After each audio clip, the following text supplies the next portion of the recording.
Welcome back to my channel simple learning. आज हम बात करेंगे एक इम्पॉर्टेंट टॉपिक कि सेविंग क्यों आवश्यक है। सबसे पहले तो देखिए, सेविंग इसलिए भी आवश्यक है क्योंकि लाइफ में क्या होते हैं, बहुत सारी अनसर्टेनिटीज़ होती हैं।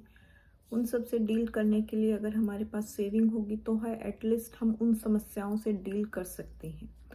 कई बार क्या होता है कि आज आपके पास जॉब है, कल आपके पास अगर जॉब नहीं है तो उस सिचुएशन में अगर आपके पास कुछ सेविंग होगी तो उस सेविंग से ही आप अपनी लाइफ को चला सकते हो, क्योंकि आपके पास एक सेविंग या सेफ्टी नेट है जिससे कि आप जब तक आपको नई जॉब नहीं मिल जाती तो आप उस ड्यूरेशन में अपने जो भी एक्सपेंडिचर है उसको पे वगैरह कर सकते हो। दूसरा, अगर आपके पास इनफ सेविंग होती है तो हमें एक फाइनेंशियल सिक्योरिटी के साथ साथ एक फाइनेंशियल फ्रीडम भी मिलती है। कई बार क्या होता है कि आपकी जो प्रेजेंट वाली जॉब है वह आपको पसंद नहीं आ रही, या कुछ प्रॉब्लम है, या कई बार क्या होता है कि आपका बिजनेस करने का मन है, या कई बार हमें कुछ और नया सीखना है या स्टडी करनी है, तो उस सिचुएशन में भी अगर आपके पास सेविंग है तो आप उस प्रॉब्लम से अपने आप को डील कर सकते हो।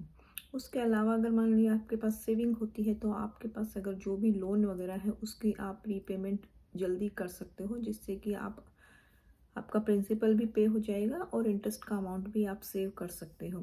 और उसके अलावा सेविंग से हमें अपनी रिटायरमेंट को प्लानिंग करने में भी एक फ़ायदा होता है कि आपका जो रिटायरमेंट का फंड है वह आप धीरे धीरे इकट्ठा कर सकते हो। तो सेविंग क्या है कि यह एक अच्छी लंबी जर्नी होती है, बट इसके लिए ज़रूरी होता है कि आपका माइंडसेट और आपका एक स्ट्रिक्ट डिसिप्लिन।